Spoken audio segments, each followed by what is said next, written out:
147편 1절에서 7절 말씀이 되겠습니다. 할렐루야. 우리 하나님을 찬양하는 일이 선하며 찬송하는 일이 아름답고 마땅하도다.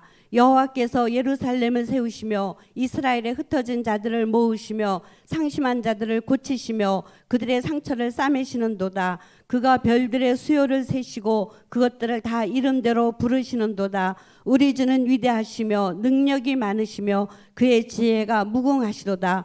여호와께서 겸손한 자들을 붙드시고 악인들은 땅에 엎드려뜨리시는도다. 감사함으로 여호와께 노래하며 수금으로 하나님께 찬양할지어다. 아멘. 자, 오늘 저는 마땅한 일을 하는 사람들이라는 제목으로 말씀 나누고자 합니다. 우리는요, 하나님의 은혜로 살아가는 사람들입니다.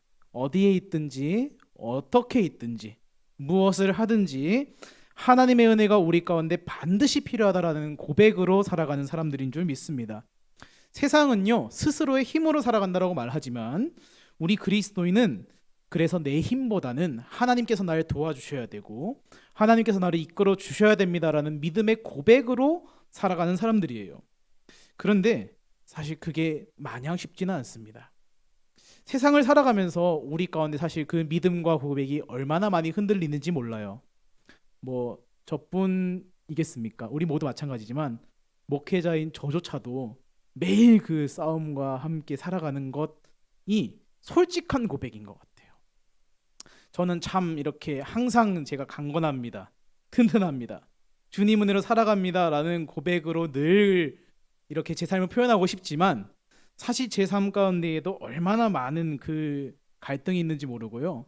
제가 날이 가면 갈수록 더 느끼는 게 하나 있어요. 제가 어렸을 때만 해도 어디 나가서 이제 목사라고 그러면은 다들 바라보는 시선이 어휴 목사님 오셨어요. 어휴 어서 오세요. 저희 아버지를 보고 제가 참 많이 느꼈거든요. 그래서 제가 어릴 때는 아주 그냥 헛된 생각인데 목사님 할만한데? 제가 저희 아버지 보고 그런 생각한 적이 있었어요. 그런데 요즘에는 어디 나가서 제가 목사라고 그럴까요? 안 그럴까요? 여러분의 생각에 맡기겠습니다. 근데 참 그걸 고백하기가 쉽지가 않더라고요. 미디어를 보면은 왜 그렇게 사건 사고를 일으키는 목사님들이 많은 거예요. 그리고 또 시선을 좀 돌려보면은 왜 이렇게 그런 사람들이 많을까요? 목사님만 또 그런 게 아니라 사실 많잖아요. 장로님들 가운데도 그런 분들이 있고요. 권사님들 가운데에도 그런 분들이 있어요. 그러다 보니 어느 순간은요, 우리의 삶 가운데에서 나는 그리스도인입니다. 나는 목사입니다. 나는 장로입니다. 나는 권사입니다. 나는 집사입니다. 라는 것까지도 밝히는 게 어려운 시대가 지금 이 시대가 아닌가 싶습니다. 그런데요, 사실 우리 가운데 주어진 그 그리스도인이란 직분은요, 그냥 거저 주어진 직분이 아닌 줄 믿습니다. 예수님께서 우리 가운데요, 핏값으로 주신 직분이에요. 예수님께서 핏값으로 우리 가운데 주신 그 거룩한 호칭이 성도이고요, 장로, 권사, 집사, 성도, 또 목사, 전도사, 이런 호칭들인 거거든요. 그래서 우리는 오늘 말씀을 통해서 내 그 거룩한 직분, 그리스도인의 합당한 삶의 모습을 기억할 수 있는 시간이 되면 좋겠습니다. 오늘 본문 1편은 이 본문인 시편 147편은요, 하나님의 은혜를 찬양하는 본문이에요. 시편 147편 1절 제가 다시 한번 읽어드릴게요. 할렐루야, 우리 하나님을 찬양하는 일이 선하며 찬송하는 일이 아름답고 마땅하도다. 마땅하잖아요. 제가 오늘 3부 예배 이렇게 사회를 보면서 깜짝 놀랐습니다. 분명 제가 이렇게 그때 부임할 때 인사할 때는 3부 예배 때 그래도 와서 인사할 기회가 있었어요. 근데 사실 그때는 뭐가 눈에 들어오겠습니까? 긴장 쫙 돼가지고 아무것도 몰랐거든요. 근데 제가 오늘 3부 예배 사회를 보면서 우리 시원 성가대가 끝내주네. 물론 2부 호산나 성가대 제가 좋아합니다. 오해하지 마세요. 전 둘 다 은혜 많이 받고 있어요. 그런데 제가 그걸 보면서 그래, 우리 가운데 찬양의 목표가 있지. 하나님께서 우리 인간을 다 창조하신 그 목표가 뭐예요? 하나님을 찬양하라라는 거예요. 하나님께서 나에게 하신 일도, 하나님께서 이 세상 가운데 하신 일도 모든 것이 찬양받기에 마땅하신 그 하나님이시기에 우리의 창조의 목적은 찬양하는 목적 아니겠습니까? 그럼 우리는 도대체 무엇을 찬양하며 살아야 될까요? 첫 번째는요, 주권으로 우리의 삶의 모든 것을 준비하신 하나님의 은혜를 고백하는 사람들이 우리가 되어야 된다는 겁니다. 그래서 우리가 해야 될 마땅한 일이 뭐라고요? 하나님의 은혜를 어떻게 하는 일이요? 고백하는 일이요. 찬양하는 일이요. 정말 우리 삶 가운데는요, 그 창조주 하나님, 주권자 하나님, 능력의 하나님, 사랑의 하나님이 없으면 우리의 삶은 헛된 삶인 줄 믿습니다. 그런데 그 삶 가운데요, 하나님께서 우리의 삶을 하나님은 늘 이렇게 인도하시고 하나님의 계획 안에서 우리를 이끌어 가고자 하시지만 우리는 그 계획을 다 알아요, 몰라요? 모르는 게 우리예요. 그래서 내 생각 가지고는 그것이 다 이해가지 않을 때가 많습니까? 적습니까? 많죠. 이해가 안 갈 때가 많아요. 하나님, 내가 지금 이런 일을 왜 경험하고 있습니까? 하나님, 지금 내가 이런 상황을 왜 마주하고 있습니까? 우리 가운데 사실 그런 불평과 불만 많지 않습니까? 저만 해도요, 제 지금 가장 큰 이렇게 어려움은 사실 알고 있으신 어려움이지만 저희 아내가 이렇게 지금 이제 출산이 얼마 안 남았는데 근 3달 동안 지금 계속 누워 있어요. 그러다 보니까 이제 제가 이렇게 집에 들어가면은 요즘에는 이렇게 주부습진이 걸릴 때까지, 야, 밥하고 설거지하고 이게 보통 일이 아니구나. 제가 이제 우리 권사님들 밑에 만나면 농담으로 막 우리 권사님들 존경합니다 제가 그랬는데 그걸 지금 2달 동안 뼈저리게 느끼고 있어요. 세상이 그래서 안 돼가지고 빚내가지고 식기세척기 샀잖아요. 야, 참 좋더라고요 세상이. 이렇게 좋은 세상일 줄 몰랐습니다. 그거 하나만 있어 삶이 달라지는 느낌이에요. 그런데 하나님께서는요, 사실 우리 가운데 이미 많은 것들 준비하고 계셨거든요. 그리고 제가 순간적으로 불평해요. 사실은 저도 누워가지고, 하나님, 내가 교회에서도 이렇게 열심히 왔는데 집에서도 이렇게 열심히 일을 해야 되다니요. 아, 하나님, 나는 언제 쉽니까? 제가 한 번씩 그런 고백할 때 있단 말이에요. 그러나 하나님께서는 지금 이 모든 어려움도 모든 계획도 하나님의 섭리 안에서는 좋은 걸까요? 나쁜 걸까요? 선하신 길임을 믿습니다. 그래서 제가 오늘 말씀 준비하면서 주여 죄송합니다. 주님, 내가 늘 은혜 가운데 살아야지만 이 불평 덩어리 죄송합니다. 이런 고백을 한 게 사실 우리 모습이에요. 그런데 성경 말씀 보니까요, 이스라엘 백성들 가운데에도요, 숱한 불평과 불만이 있었고 그 불평과 불만을 잘 다스렸던 이스라엘의 대단한 지도자 한 명이 있었습니다. 그의 이름은 사무엘이라는 지도자였어요. 우리 다 아실 겁니다. 사무엘이 이렇게 지도자로 세움받고 나아가는 그 첫 번째 시대의 모습은요, 이스라엘이 블레셋에 의해서 맨날 괴롭힘 당했던 시대예요. 근데 사사시대 이어서 가는 시대라서 이스라엘 백성들이 하나님을 잘 섬기고 하나님께 충성하는 모습이 아니라 하나님을 잘 섬기기보다는 다른 것에 관심이 있고 하나님을 따라가기보다는 다른 것을 따라가는 그런 모습을 보였던 시대잖아요. 그런데 하나님께서 그 시대 가운데 꺼지지 않는 등불을 주셨는데 그게 바로 사무엘이었어요. 사무엘 가운데 하나님은요, 기름 부음 허락하셔서 그 이스라엘을 지도하는 지도자로 세우셨습니다. 그래서 사무엘이요, 그 시대 사람들 가운데에 야, 우리는 이렇게 하면 안 된다, 우리 가운데 은혜를 기억하자, 그렇게 해서 세상에 뺏겼던 법궤도 찾았어요. 그런데 법궤를 찾아가지고 할렐루야 이제 감사합니다라고 하는데 그 순간 사탄 가만히 놓아두지 않아요. 다시금 블레셋이 쳐들어오는 겁니다. 야, 너네 우리가 가만히 있을 줄 알았지? 어림도 없다. 다시 쳐들어와요. 이스라엘은요, 그 시기 가운데 금식하면서 기도하는 시기였거든요. 걱정이 태산입니다. 주여, 우리가 식사도 못합니다. 내가 힘이 없어요. 하나님, 내가 어떻게 해야 되겠습니까? 라고 하는데 그때 사무엘을 통해서 하나님께서 이스라엘 백성들 가운데 요구하셨던 첫 번째 요구 조건이 뭐였냐면요, 사무엘상 7장 3절 말씀에 나오거든요. 제가 말씀을 읽어드릴게요. 사무엘이 이스라엘 온 족속에게 말하여 이르되 만일 너희가 전심으로 여호와께 돌아오려거든 이방 신들과 아스다로스 너희 중에서 제거하고 너희 마음을 여호와께로 향하여 그만을 섬기라. 그리하면 너희를 블레셋 사람의 손에서 건져내시리라. 하나님께서 사무엘 통해서 이 말씀 주셨단 말입니다. 그래서 그 말씀 주셔가지고 이스라엘 백성들이 금식하면서 기도했던 거예요. 근데 아까 말씀드렸잖아요. 이 상황에 누가 쳐들어왔다고요? 블레셋이 쳐들어온 겁니다.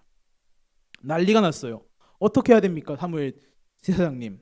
우리가 미스바에서 지금 금식하면서 기도하고 있는데 어떻게 해야 되겠습니까? 근데요, 이때 사무엘은요, 군대를 소집해라, 싸움을 준비해라라고 하지 않아요. 사무엘이 이때 한 것은 예배였어요. 그 예배를 드렸더니 어떻게 됐냐? 사무엘상 7장 10절 말씀 다시 읽어드릴게요. 사무엘이 번제를 드릴 때에 블레셋 사람이 이스라엘과 싸우려고 가까이 오매 그날에 여호와께서 블레셋 사람에게 큰 우레를 발하여 그들을 어지럽게 하시니 그들이 이스라엘 앞에 패한지라. 예배 드렸더니요, 하나님께서 하나님이 직접 물리쳐 주신 거예요. 물론 우리의 삶 가운데에도 어려움이 있을 때 기도했더니 하나님께서 갑자기 나타나서 모든 어려움을 다 무찔러 줬다라고 하면 참 우리 가운데 귀한 간증이겠지만, 사실 뭐 이런 은혜는 우리 가운데 잘 나타나지 않잖아요. 사실 그리고 뭐 이 말씀처럼 우리가 전쟁을 하는 시대도 아니고요. 그런데 이 말씀 이후에 사무엘이 승리를 경험하고요, 이제 어떤 행동을 하는지 제가 다시 말씀드릴게요. 12절에 보니까 이렇게 말씀이 나와요. 사무엘이 승리를 경험하고 난 이후입니다. 사무엘이 돌을 취하여 미스바와 센 사이에 세워 이르되 여호와께서 저기까지 우리를 도우셨다 하고 그 이름을 에베네셀이라 하니라. 하나님께서 여기까지 우리를 인도하였음이니라. 우리 오여전도회 분들도 그렇지만요, 우리 이 자리에 앉아 계신 모든 성도님들, 우리의 삶이 내 힘과 노력 가지고 그냥 거저 이루어진 것이 아니라 하나님께서 지금 여기까지 우리의 삶을 인도하신 것인 줄 믿으시기 바랍니다. 우리의 현실이, 우리의 상황이 어떤 어려움이 있는지 감히 저는 다 모르지만요, 오늘 말씀 의지하여 보니까 우리는 확신하는 거예요. 하나님께서 여기까지 우리를 인도하셨다. 내 삶 가운데에 수많은 어려움들 많았습니다. 지금도 어려울 수 있습니다. 그러나 우리 가운데 있어야 되는 고백은 뭔가요? 하나님께서 여기까지 지금 나를 인도하셨습니다. 하나님, 내가 미스바에서 금식하면서 자복하고 회개하는 그 이스라엘 백성들처럼 기도할 때도 주님 있습니다. 그렇게 기도했는데 내 삶 가운데 여전히 그 어려움이 있을 수도 있습니다. 그러나 우리 가운데 마땅히 고백되어야 될 것은요, 주님이 나를 여기까지 인도하셨습니다라는 고백인 거예요. 그래서 오늘 우리가 함께 읽었던 본문 시편 147편 5절에서는 이렇게 고백하죠. 우리 주는 위대하시며 능력이 많으시며 그의 지혜가 무궁하시도다. 이 놀라운 은혜의 고백 가지고요, 한 주간의 우리 삶 가운데에도 주님, 내가 주님 의지합니다. 내가 마땅히 주님 찬양해야 되는 거 기억하면서 내 힘든 상황 가운데도 주님을 내가 찬양합니다라고 고백하고 나아갈 수 있는 우리 모든 성도님 되시기를 예수님의 이름으로 축복합니다. 그렇다면 이제 두 번째 우리가 마땅히 해야 될 일을 나누어 드리려고 합니다. 두 번째 우리가 고백해야 되는 그 마땅한 일은요, 하나님의 사랑을 고백하는 사람들인 거예요. 연약하다, 나약하다라는 말을 어느 누가 좋아하겠습니까? 누군가가 나한테 나약합니다, 배 목사님 너무 이렇게 쓰러질 것 같아요, 바람만 후불면 넘어질 것 같아요 라고 하면은 어느 누가 기분이 좋겠어요. 그리고 제가 그 정도에 넘어질 것 같지는 않잖아요. 자, 근데 우리는요, 자연스럽게 그런 말을 듣기 싫어하는 게 정상인데요, 하나님께서는 우리를 그냥 그렇게 놓아둘 생각이 전혀 없으신 분인 줄 믿으시기 바랍니다. 요한 3서 1장 2절 말씀, 유명한 말씀인데요, 제가 읽어드릴게요. 하나님 마음인 것 같아요.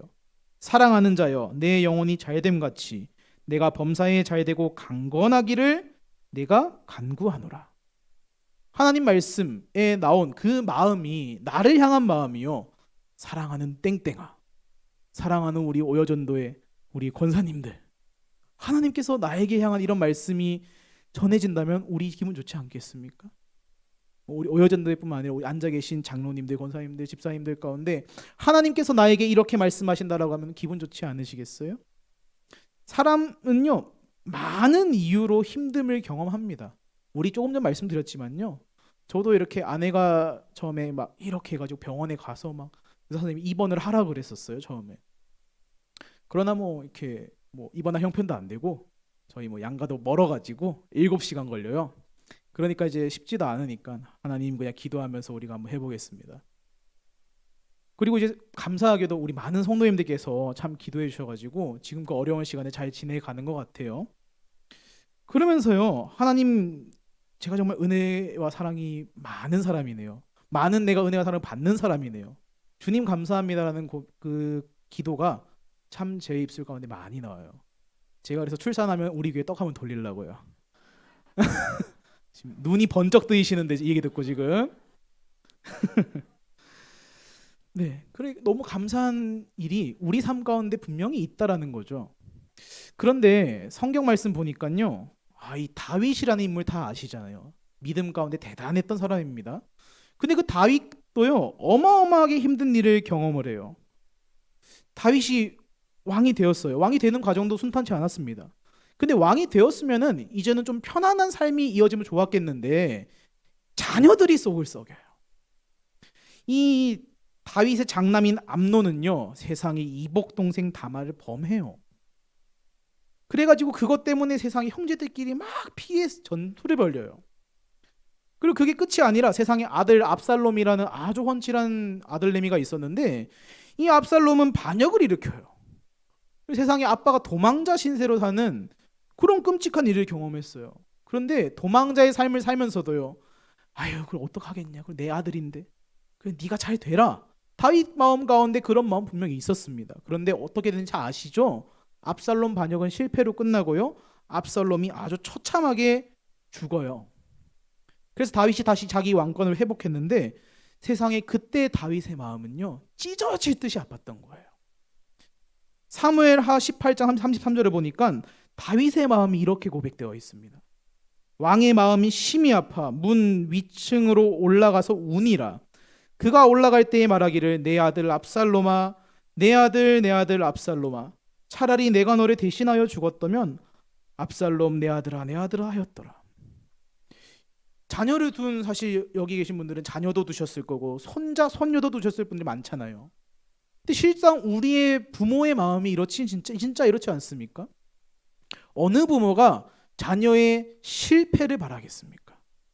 우리 자녀는 늘 성공하기를 바라는 게 모든 부모의 마음이잖아요. 그런데 이런 상황을 마주했던 그 다윗의 마음이 어떻겠었어요? 야, 진짜 내 마음대로 세상이 안 풀리는구나. 하나님, 나에게 이렇게 어려운 일을 왜 주십니까? 하나님, 내가 어떻게 해야 되겠습니까? 다윗 그럴 수 있는 상황이었었어요. 그러나 하나님은요, 다윗을 여기서 포기시키지 않았습니다. 다윗의 삶을요, 회복시키시고 만져나가시고 세워나가셔서 우리가 아는 다윗 왕이 완성된 거거든요. 우리가 오늘 함께 묵상한 이 본문 시편 147편, 우리가 읽은 본문 뒤에 10절 11절 말씀에 그래서 이렇게 기록이 되어 있어요. 제가 10절 11절 말씀 읽어드릴게요. 여호와는 말의 힘이 세다 하여 기뻐하지 아니하시며 사람의 다리가 억세다 하여 기뻐하지 아니하시고 여호와는 자기를 경외하는 자들과 그의 인자하심을 바라는 자들을 기뻐하시는도다. 다윗 분명 왕이었었어요. 아주 성공적으로 이스라엘의 성군으로 살 수 있었던 사람입니다. 근데 하나님이요, 그 자녀들을 통해서 다윗을 꺾어 놓으신 거예요. 다윗아, 너 겸손해야지. 다윗아, 너 네 마음대로 인생이 다 풀리니까 네 힘으로 다 한 것 같아? 아니요. 하나님은 다윗 가운데도 어려움을 주시면서까지도요, 다윗을 훈련시키셨던 거예요. 무슨 훈련이에요? 믿음으로 살아갈 수 있는 훈련 말입니다. 그래서 다윗이요, 철저하게 그러한 사건들을 통해서 겸손해져요. 하나님은 교만을 깎아가신 거거든요. 우리 교만에 대한 유명한 말씀이 있죠. 잠언 16장 18절 말씀인데요. 교만은 패망의 선봉이요 거만한 마음은 넘어짐의 앞잡이이니라. 하나님께서 그래서 다윗을 막 갈고 닦고 이렇게 지지고 볶고 다윗을 하나님 입맛에 맞게 바꾸어 가셨던 인물인 거죠. 우리의 삶 가운데에도 지금 어떤 어려움이 있으실지 모르겠습니다. 그러나 우리의 삶 가운데, 내 입술 가운데, 행동 가운데요, 내가 마땅히 성도로서 해야 될 그 기본적인 것이 더욱더 굳건해지시기를 예수님의 이름으로 축복드립니다. 그것이 회복될 때요, 하나님께서 다윗을 갈고 닦아 나가신 것처럼, 하나님의 입맛대로 만들어 가신 것처럼 우리의 삶도 그렇게 깎여 나갈 줄 믿습니다. 목사님 기왕이면 안 깎이면 안 되겠습니까? 저도 그러고 싶은데요. 제 인생도 깎이는 중입니다.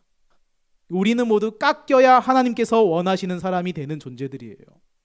그래서 하나님께서 나에게 찾아오시고 은혜를 주시고 사랑을 주심을 날마다 기억하고 고백할 수 있는 우리 모두가 되기를 축복합니다. 그리고 마지막으로 이제 짧게 마무리하려고 하는데요. 마지막 마땅한 일을 해야 되는 우리의 모습은 뭐냐면 내일의 은혜도 기대하는 사람들이에요. 하나님 분명 우리를 지금까지 인도해 주셨습니다. 믿으시죠? 근데 하나님께서 그 놀라운 인도하심이요 내일도 앞으로 영원히 우리 삶 가운데 누려진다라는 거예요. 시편 147편 12절에서는 그래서 막 찬양의 고백이 나와요. 제가 말씀 읽어드릴게요. 예루살렘아 여호와를 찬양할지어다 찬송할지어다 시온아 내 하나님을 찬양할지어다. 우리 아까 읽었던 시편 147편 이렇게 시작했었잖아요. 하나님을 찬송하는 일이 아름답고 마땅하도다.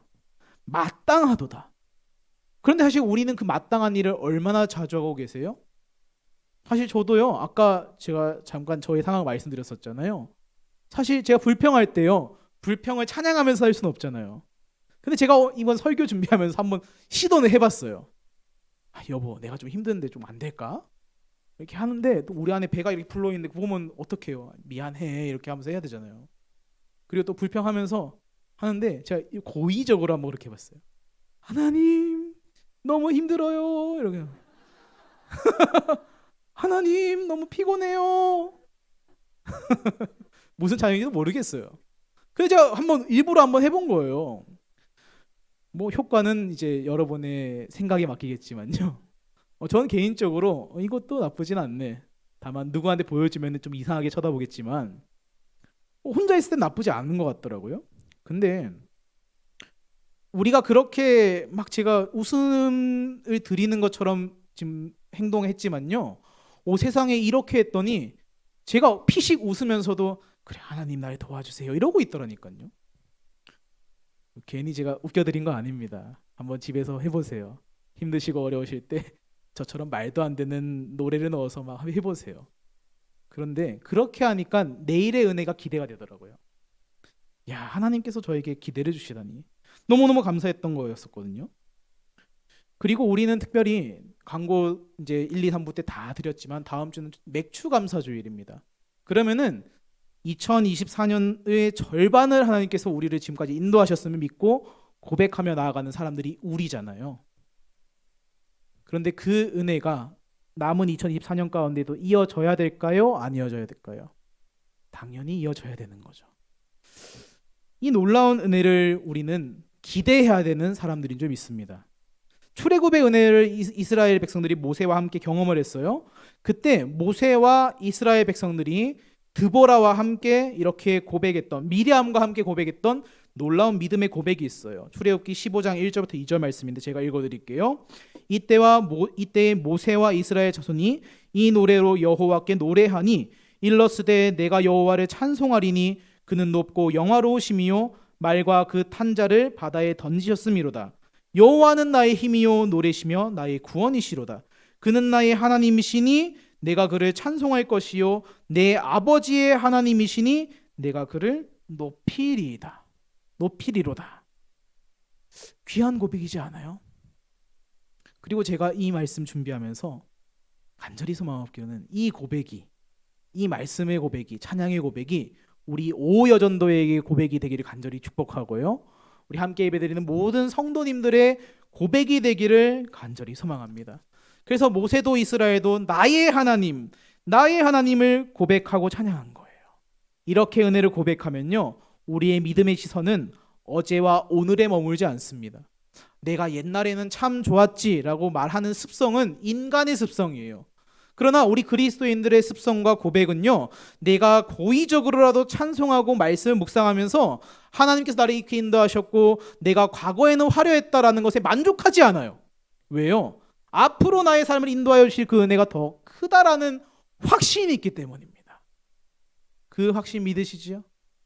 우리의 앞으로의 모든 삶 가운데에 더 크게 우리를 인도하여 주실 하나님을 신뢰하며 고백할 수 있는 우리가 되기를 축복합니다. 우리는 정말 이 은혜로 살아가는 사람들이고요. 그렇기 때문에 하나님을 찬양할 수밖에 없는 사람들입니다. 하나님의 은혜로 살 것을 다짐하며 고백함으로 천국을 향한 여정을 날마다 믿음 가운데 걸어갈 수 있는 우리 오여전도회와 소양교회의 모든 믿음의 가족들 되시기를 예수님의 이름으로 축복합니다. 기도하겠습니다.